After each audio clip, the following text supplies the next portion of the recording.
ప్రియమైన సహోదరి సహోదరుడా, ప్రభువైన యేసు క్రీస్తు వారి నామం పేరిట మీ అందరికీ శుభవందనాలు. ప్రభు నామమునకు మహిమ కలుగునుగాక. మరి యొక్క శ్రేష్టమైన దినమును ప్రభు మనకు అనుగ్రహించాడు. ఆయనకు స్తుతి కలుగునుగాక. ఎలా ఉన్నారు? ప్రభు నామాన్ని స్తుతిస్తున్నారా? ప్రార్థనా జీవితం మీరు కలిగి ఉంటున్నారా? దేవుని వాక్యం అనుదినం మరి ధ్యానిస్తున్నారా? ప్రభు మందిరానికి ప్రతి పునరుద్ధాన దినం దేవుని సన్నిధిలో ఉంటున్నారా? అలా కాక దేవుని ఆరాధించక దినములను పోగొట్టుకుంటున్నారా? సర్దిద్దుకుంటే మంచిది. ఇక్కడ ఉండగానే నీ ఆత్మీయ జీవితాన్ని కట్టుకుంటే ప్రభు నిన్ను ఆశీర్వదిస్తాడు. ఈ ఉదయకాలము పరిశుద్ధ గ్రంథంలో నుంచి అపోస్తలుల కార్యములు 4వ అధ్యాయము 12వ వచనాన్ని ధ్యానాంశముగా తీసుకుందాం.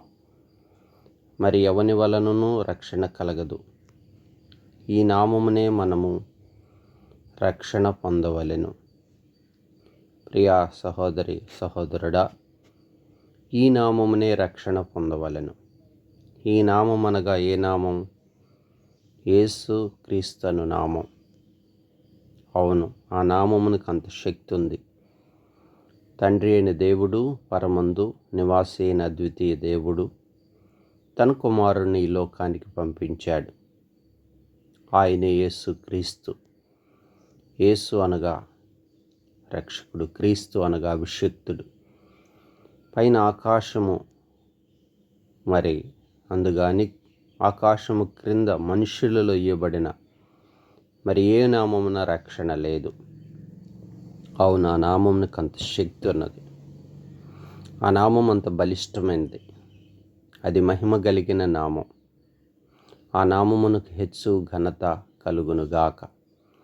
చూడండి ప్రియ సహోదరి సహోదరుడా, ఆ నామమును గురించి మనం మాట్లాడుకుంటున్నప్పుడు మరి పరిశుద్ధ గ్రంథములో ఆ నామానికి అంత శక్తి ఉందా అని మనం తెలుసుకున్న కొరకై ఒకసారి పేతురు, యోహాను అపోస్తలుల్లో ఉన్నటువంటి శ్రేష్టమైన అనుభవం కలిగినటువంటి ఇద్దరు దైవజనులు, ప్రభు యొక్క శిష్యులు పగటిపూట 3 గంటల సమయంలో శృంగారం అనే దేవాలయానికి వెళుతున్నారు.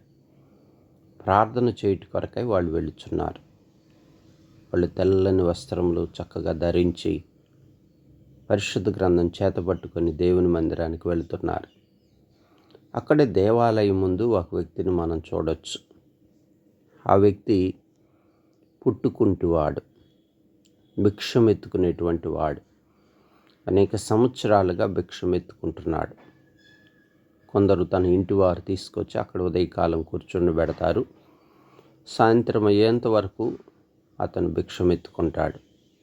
అనగా దేవాలయము ఆ మార్గం గుండా వెళ్ళే వారిని అందరినీ కూడా ఎంతో కొంత డబ్బు అడుక్కొని సంపాదించుకునేటువంటి వాడు, భిక్షాటనం చేసి జీవనం గడిపేటువంటి వాడు, పుట్టుకుంటువాడు, నడవలేని స్థితిలో ఉన్నటువంటి వాడు.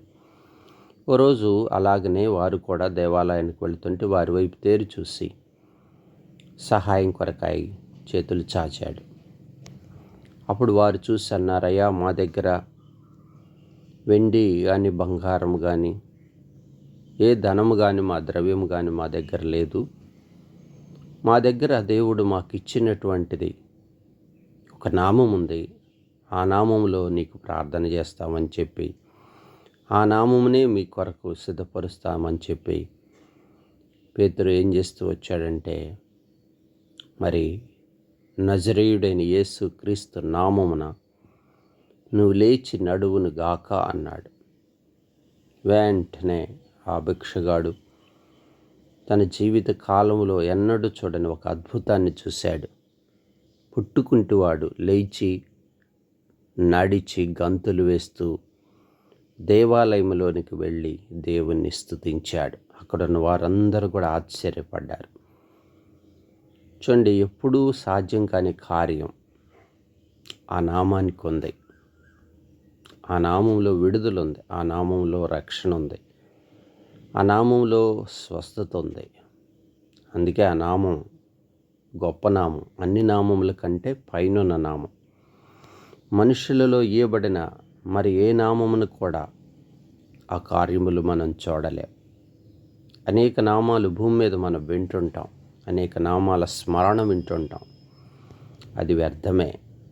ఈ నామమునే మనం రక్షణ పొందవలెను. ఈ నామము ఘనమైన నామం, నజరేయుడైన యేసు క్రీస్తు నామం. అందుకే ఆ నామానికి అంత శక్తి ఉంది. మన పితరుడు అపొస్తలుల్లో చేర్చబడిన దిదుమా అని పేరు కలిగిన తోమా కూడా భారతదేశానికి 1వ శతాబ్దంలో మరి కేరళ వంటి ప్రాంతానికి వచ్చినప్పుడు, మరి ఆయనకి ఇక్కడ భాష తెలియదు. ఆయన ఇక్కడికి వచ్చినప్పుడు నిష్ఠాగరిష్ట కలిగినటువంటి బ్రాహ్మిన్స్ అక్కడ ఉంటున్నారు. అక్కడ ఉంటున్నప్పుడు వారి మధ్య వారు అనుదిన ఉదయకాలపు ధ్యానం కొరకై స్నానం చేసి ఒక కొలనులో వాళ్ళు కొన్ని నామాలు ఉచ్చరణ చేస్తూ నీటిని పైకి ఎత్తి వదులుతూ ఉన్నారు. ఎత్తి వదులుతున్నప్పుడు మరలా ఆ నీరు కింద పడుతుంది. అప్పుడు తోమా అక్కడికి వచ్చి అన్నాడు, తాను యేసునామాన్ని స్మరించి ఆ నీటిని అలా పైకి విసిరాడు. అవి ముత్యముల వలె పైకి ఎగురుతూ పైకి వెళ్ళిపోయాయి. అప్పుడు వాళ్ళు అది చూసి చాలా ఆశ్చర్యపడ్డారు. అప్పుడు వారు కూడా ఆ నామాన్ని ఉచ్చరించి పైకి వేసినప్పుడు ఆ నీరు పైకి వెళ్ళింది.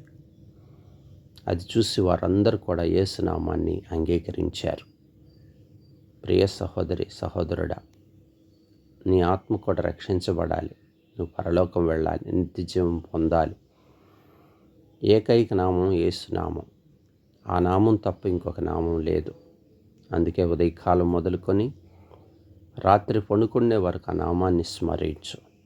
ఆ నామస్మరణ నీ జీవితాన్ని మారుస్తుంది. ఆ నామంలో విజయం ఉంది, విడుదలుంది. గొప్ప కార్యాలను నువ్వు ఆ నామంలో చూడగలుగుతావు. శ్రేష్టమైన ఆ నామం మనకి ఇచ్చినందుకై ఆ దేవదేవునికి కృతజ్ఞతలు చెల్లిద్దాం. ఆ నామంలో నీవు నీ ఇంటి వారు రక్షణ పొంది ఉంటే ఎంతో సంతోషం, గొప్ప ఆశీర్వాదం నీకు నీ కుటుంబానికి కలుగునుగాక.